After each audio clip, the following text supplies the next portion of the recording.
I worried about the little guy all night, but the next morning, Hamster-Saurus Rex was in the back of my locker like nothing had happened. I guess he's just like the to I guess he just liked to come and go as he pleased. Who who was I to stop him? Now he was snoring quietly, snugged up right next to the purple Allosaurus. Honestly, it was adorable. I transferred him to my shirt pocket and carried him along through the school day. My plan was working. Each morning I secretly stuffed five times more than mo- 5 times the normal amount of food into my pocket for lunch. At lunch, Hamster-Saurus Rex gobbled it all down. I kept him fed, and he was a happy little mutant. When school was let out, I returned him to his dinosaur habitat like for the night. He liked to wrestle the pterodons and bite the tails off the Ankylosaurus.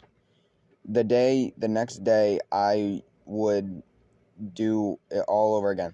In history, we learned more about pilgrims. Apparently, they wore funny hats. Geometry was Triangle City. The science was. We read about the discovery of penicillin. Long story short, some guy named Alexander Fleming ate a piece of mold and he wasn't sick anymore.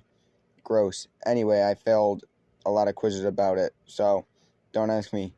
Science night was also mentioned a few times, and I made a note to myself to figure out what it was.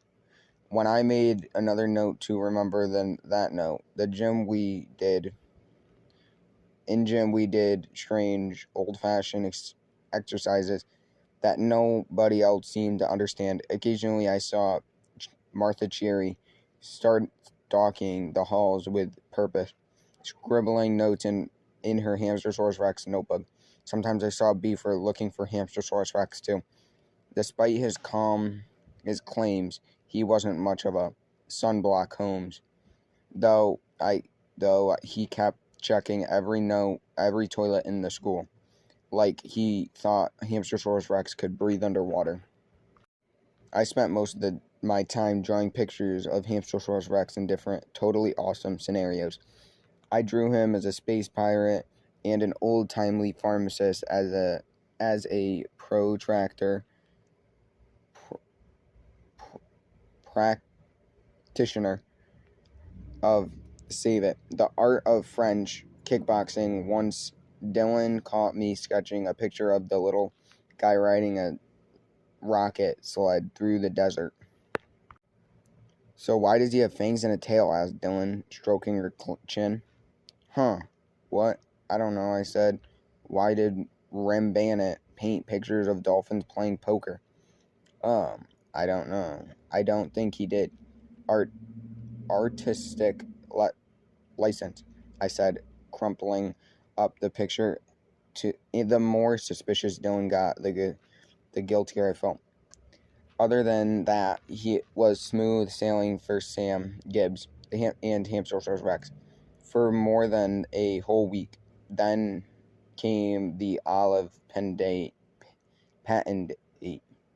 Mom, I said, looking in our fridge before school, what is an olive patent date? It's a spread for the sandwich, he yelled. She yelled from the office upstairs. She was on her laptop paying bills. Like peanut butter, I yelled back. We were all out of peanut butter. For sandwiches, she yelled again, distracted. I shrugged and began to slather it on sides of bread for my lunch. I made 5 olive tapenade in jelly sandwiches with extra tapenade. 1 for me and 4 for Hamster-Saurus Rex. When I got to school, I found a crowd of kids around my locker. Not a good sign. Hey, everybody, I said. Have I suddenly become popular? Sam, you drew a picture of me where my ears were the size of the size and approximate shape of oven mitts, said Julie Brown, frowning. Right, I said. So I hadn't suddenly became popular. Julie and I were just start talking about the rash of locker break-ins. The Omar Powell, whose locker was right next to mine. Mine got hit for the second time this week. Somebody stole my whole 27 packs of mint caramel cocoa knobs. She squinted at me, perhaps recalling the jumping desk incident. I had some Funcho flat classic Italian cheddar and mayo flavored wedges in my locker, said Julie. Now they're all gone. She held up a bag and had been shredded in a very familiar way. I opened my own locker an inch and quickly slammed it shut. Oh man, I said. Me too. I had some food in my locker and it's also got eaten. You know who loves junk food and committed felonies? I glanced down the hall towards Beefer Vanderkoff. He was reading Pustule magazine annual double-sized werewolf issue. Julie and Omar looked at one other. Beefer stealing flavor wedges? It made sense. I have another theory, said Martha Cheery, startling us all. How did you just appear out of nowhere like this? Martha used a pair of tweezers to take Julie Bailey's Funcho bag. Then she produced the Freyer solar system string and had seen before the exhibited them both very closely with a large magnifying glass. Just as I suspected, the same creature gnawed both. The toothprints are a match, said Martha. Hamster-Saurus Rex is still in the school, probably somewhere in the general vicinity. She began to unroll a spool of yellow police tape. Wait, I can't see that for a second, I said, taking a bag in the magnifying glass for her. I pretended to inspect it myself. You know, Martha, I could be wrong, but don't the teeth that made these bites marks seem sharper than the ones that gnawed through the strings? Whatever ripped them into these Funcho bags had little dinosaur fangs, or so speak. Said Martha, inspecting the bag again. Yeah, I see what you're saying. They're similar, but not identical. I had no idea you were interested in rodent dental for foreign cyst, Sam. It's always been a hobby, I said. You two deserve each other, said Omar, shaking his head. They do not, said Beef Vanderkoff, who shoved his way towards Omar, and Julie looked at each other and left. Very plump greetings, I said. I am Sam's identical cousin, Jarmo, from Finland. Shut it, he said, shoving me out of the way. Hey, Martha, did you know that Sam had a little baby dinosaur playland in his locker? What dumb, stupid idiot, right? Dumb, stupid idiot is redundant, said Martha, now scribbling furious in her hamster notes. You can just say idiot. Haha, yeah, redundant. Nice one, Martha, Beaver said. And then he just stood there for 10 awkward seconds, staring at his feet and silence, mouthing words like he was rehearsing something. Beaver Vanderkoff seemed to displaying an emotion that was neither confusing nor anger. Was the most menacing bully on Horace Hotwater Middle School. Nervous? When Beaver finally spoke again, his voice was an octave higher. Yeah, so anyway, there is a new movie coming out this week, and it's called Wolfsplosion 4. and it's all about these werewolves that keep exploding, but nobody can figure out why. In Wolfsplosion, 1 and 2, it was because of a ghost. In Werewolf 3, it was aliens. Who knows what it's going to be this time? But 4 is supposed to be the best one in the series. Postel called it the Citizen Kane of exploding werewolf movies. Said Martha. I didn't look up from her notebook. Yeah, so anyway, maybe we could go see it, said Beaver. Tonight? Sorry, I'm not interested in watching movies that have been deemed inappropriate for my age range by the Motion Pictures Association of America, said Martha. That means it G-rated or lower. Oh, sorry. Oh, said Beaver. Well, we don't have to go to a movie. Do you want to come over to my house and watch my pet boa constrictor eat a live rat? No thanks, said Martha, still taking notes. Said Beaver, looking down at the ground. Then maybe then bye, I guess. Martha ignored him as he slucked off. The whole thing was so painful, I almost pitied the guy. Almost nice work on this, Sam, said Martha, holding up the flavor wedges bag. Maybe one day you could make a junior deputy hamster monitor. Fingers crossed, I said. For the record, said Martha, I still think Hamster-Saurus Rex is around here somewhere. But now it looks like there's some sort of new lizardy creature on the loose, too. If only she knew they were one and the same. I guess it's a lizard that's addicted to junk food, I said. This school keeps getting weirder and weirder. Funcho flavor wedges, mint caramel cocoa knobs, said Martha, making notes. What was eating out of your locker? My locker? No. Oh, right. It's just some cheese wallets. Very interesting, said Martha.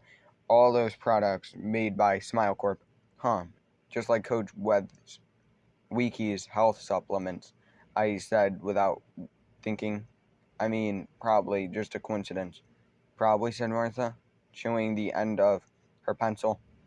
We can compare notes on the same case when we go to the ADM.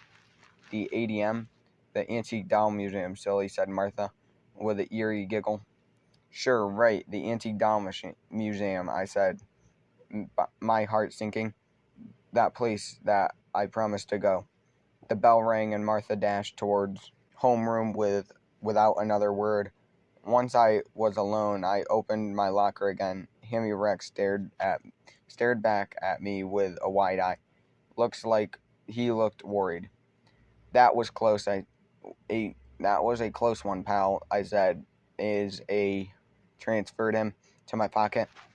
Look, you can't keep stealing food from other people's lockers. Low profile, remember? He growled. I promise. I'll keep you fed, little buddy. I said, don't you worry.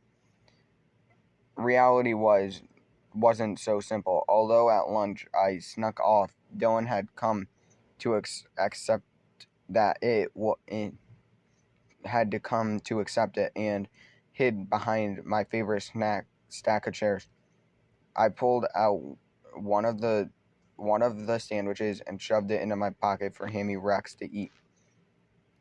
He took a bite and his eyes crossed. What's wrong? Hamster-Saurus Rex spat the sandwich out. It flew 10 feet and stuck to the mural of anthropomorphic letter-eating vegetables. The little guy shuddered. That's rude, I whispered. I slaved over a room temperature kitchen counter for 3 minutes on that sandwich. Are you some kind of picky eater now? He was trying to wipe the taste off his tongue, but its stumpy little paws were too short to reach. He gave up and used his back feet. I said. It's good, see? I took a bite and of one of the sandwiches and gagged. I turned out olive tependent isn't that much like peanut butter after all. I spit my own sandwich out and wiped my own tongue with my hand. Hamster-Saurus Rex stared pitifully. His stomach gave a warning rumble. So I went through the cafeteria line. Hi, I said. You again, said Judy. Yep, could I have 4 helpings of shepherd's pie, please? 4 helpings? Actually, make it 5. I'd forgotten that I had needed to eat too. She crossed her arms and scowled at me. This is some kind of joke, isn't it? She said. I've worked here for 27 years and nobody has ever asked for seconds of shepherd's pie. It comes out of a 50-gallon drum we keep in the parking lot. You know, I'm a shepherd pie fanatic, I said. Every time the cafeteria serves shepherd pie, it feels like a national holiday to me. Then why haven't you ever eaten it before? Because absence makes the heart grow fonder, I said. I will serve you 1 helping of shepherd's pie, said Judy, and that's all. And she took the ladle, dipped it into the beefy radish slop, dumped it out on my tray. I dashed off alone once again, and again I spooned half the shepherd pie into my pocket. Sorry, pal, I said to Hamster-Saurus Rex. Not ideal, but we're gonna have to split this. He gobbled it down and whined for more. He blinked his eye open. This lip quivered and looked like he was going to cry. Can hamsters cry? Can dinosaurs cry? Aye, fine, I said. I spooned him another half. Still, it wasn't enough. He squeaked with hunger. I'd never heard of him squeak before. You want another OT or J? I asked. This stands for olive, toupee, and jelly. He hissed at me and struck his tongue out. So it was back through the cafeteria line for me. Lunch was almost over, so it was just Judy now. Don't even think about asking for more shepherd's pie, I said, pointing at the catfishing dish in front of her. She was practically empty. I'd like a roll, I said, just a plain old roll. I tried to smile. Judy gritted her teeth and picked up one with her tongs. You know, actually, I said, trying to sound casual. Could you make it 15 rolls? No, said Judy, putting the roll back. I hate it when you kids waste food. I tried to persuade her that I didn't intend to waste anything. Meanwhile, I somehow failed to notice that Hamster-Saurus Rex was no longer in my shirt pocket. To sum it up, said Judy, pointing to her tongs at me menacingly. I don't know what you're up to, young man, but I don't find it funny at all. At the moment, I saw Hamster-Saurus Rex right behind her. He was sitting next to the brand new chaffing dish full of shepherd's pie, fresh from the oven or whatever they heat the stuff up to body temperature. He was licking his little dino chops. Oh no, I said without thinking. What? Said Judy. If she turned around, she would see Hamster-Saurus Rex 2 feet behind her. It was distractor in time. Hey, I said, look at this. I began to do an impromptu tap dance across the cafeteria floor. Judy stared at me with wide eyes, uncharaffully baffled. Behind her, Hammy Rex dove headfirst into the chaffing dish full of shepherd's pie. What do you think? I said as I frantically danced, trying to hold her attention. No formal training. Pretty good, right? I have no idea what you're doing, said Judy. But if you keep going, I'm gonna have to call the school psychologist. Oh, it's just a little soft shoe. I widely sprung and tapped my feet and flailed my hands around. I had no idea how to tap dance, but I gave it my all. Look at me. Look, I'm going to be perfectly honest, son, said Judy, cocking her head back. The dance is great. Hamster-Saurus Rex had devoured half the chaffing dish of shepherd's pie now. He was still going. Oh yeah, I said, but what about this? I started jumping wildly, trying and failing to touch my toes. If anything, this new move seemed disturbing Judy even more. That's worse, she said, with your hands work is sloppy. Your rhythm is weak. Honestly, you're all over the place. And you want to tap dance, you need tap shoes. Hamster-Saurus Rex sat in an empty chaffing dish now. He burped. His belly was full. His belly was the size of a tennis ball. He sluggishly climbed out of the bowl, out and dropped on the floor. Oh well, I said, Judy, maybe my dream of becoming a dancer is unrealistic. After all, goodbye. I turned on my heel and left, passing a few baffled classmates. Wait, don't give up that easy, kid, Judy called after me. Believe in yourself. I rounded the corner and Hammy Rex stood on the ground before me. He held up his sturdy little arms like he wanted to be carried. I grabbed him and stuffed him back in my pocket. He was so full of shepherd's pie, he barely fit. Not cool, I said. He stared up at me a little and blinked. It was actually kind of awesome. I admitted, but don't do it again, okay? The lunch bell rang. Sam, what happened? Said Dylan, as we filled out the cafeteria towards the gym class. You disappeared yet again. What's going on, dude? Sorry, I forgot sometimes, I said. You could tell that she was hurt. At this point, I should have told her everything, but I knew how disappointed she'd be. Turns out the longer you tell a lie, the harder it's gonna get out of. Hey, I know I've been all over the place recently, but I said, changing the subject, but what have you been up to? Training, she said. Training for what? For the little Mr. or Mrs. Muscles competition, said Dylan. It's today. That was the end of Hamster-Saurus Rex, Chapter 10. If you want to see Chapter 11, come back next video, and like and subscribe.